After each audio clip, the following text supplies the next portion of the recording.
Le thème de la parole de Dieu, vous tous, enfants de Dieu, la crainte de Dieu suffit pour protéger vos âmes. Et le Seigneur nous montre dans le passage de Malachie, verset 3 au le verset 11, le passage chapitre 3 de Malachie au verset 11, pour vous, je ramènerai celui qui dévore, et il ne vous détruira pas les fruits de la terre, et la vigne ne sera pas stérile dans vos campagnes. Ô Éternel, je te prie, Éternel, Saint-Esprit, oui, ce matin, Saint-Esprit, de protéger les âmes, Papa, les âmes de l'Assemblée, notre jardin, Papa, à ceux qui écoutent la parole, Papa, à ceux qui sont méprisés parce qu'ils écoutent la parole. Éloigne, Papa, les tomates pourries, Papa, des âmes qui veulent avoir l'autorité sur les autres. Je te prie ce matin, Papa, que l'amour de Dieu revienne dans les assemblées, que l'autorité du Saint-Esprit revienne dans les assemblées. Donc, on n'a pas à s'inquiéter. Oui, je confesse cette parole, Papa. Et dit le Seigneur, soyez tranquilles, ayez la crainte de Dieu. Même s'il y a des loups qui rentrent dans les assemblées, ayez la crainte de Dieu. Même s'il y a des loups qui veulent s'emparer des pasteurs, de l'Église, viens ce matin nous protéger, Papa. Que les fidèles, les voix du Saint-Esprit, parce que beaucoup se disent, ouais, ne le sont pas. Mais nous voulons voir, Papa, notre jardin, notre cœur changer ce matin. Comme il y a des âmes qui souffrent, on les empêche de prier. On met des autorités pour empêcher, Seigneur, d'accroître l'évangile. L'évangile est dans le monde entier. Elle n'est pas dans la poche de l'Église. Elle n'est pas dans la poche des pasteurs. Le Saint-Esprit vient pour réconcilier.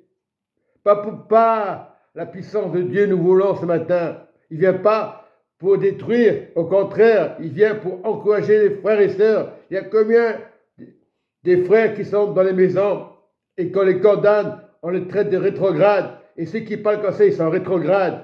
Parce qu'ils ont l'autorité, parce qu'ils ont une pastorale.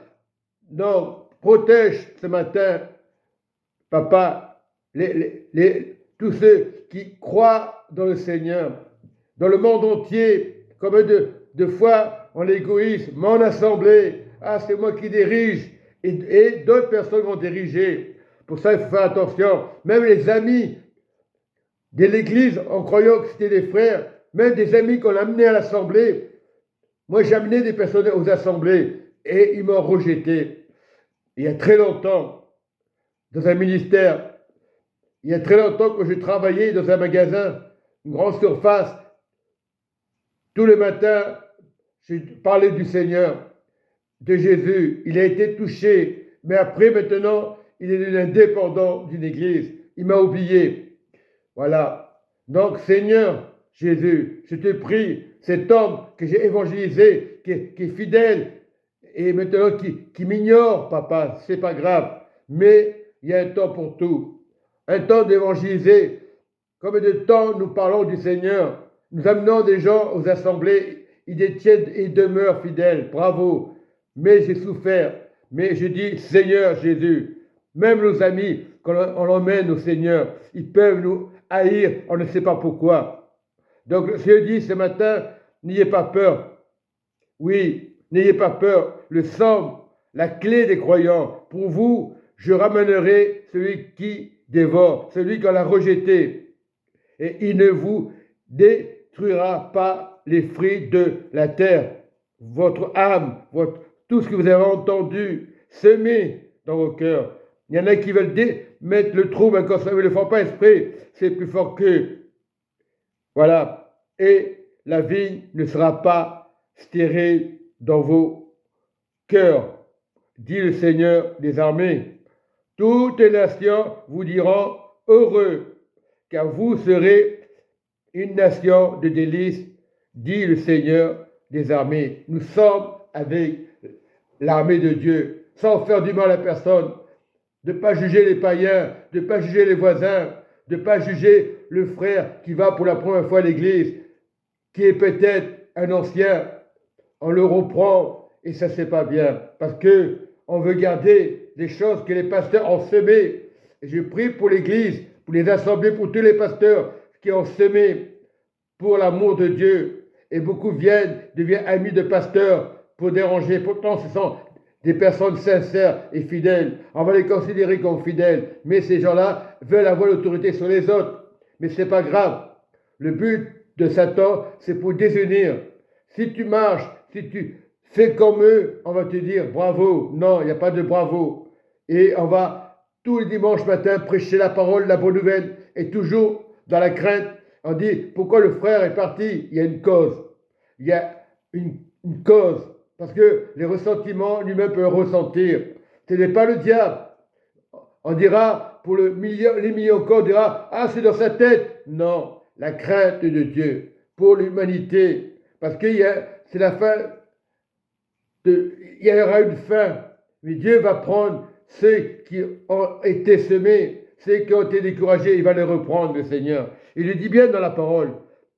Moi, j'ai tout compris par le Saint-Esprit, c'est pas moi. Pour vous, frères et sœurs, celui qui ignore, il ne vous détruira pas les fruits de la terre, c'est-à-dire vos cœurs, tout ce que vous avez entendu. Parce que c'est vrai, des fois, les découragés, les pasteurs sont découragés, parce qu'on va l'accuser, parce qu'on dit, on l'a vu, il est comme ça, on ne cherche pas à comprendre, on continue à rester dans les mêmes tempos. Alors, l'Église, au lieu d'accroître, elle va pourrir. Mais moi, je parle dans toutes les églises, il y aura des loups, c'est vrai, mais n'ayez pas peur, car Dieu vous soutient, Dieu vous défend. Mais ça vous dit, lui, il n'est pas pasteur, lui, il n'est pas comme les autres, il ne fait pas comme les autres.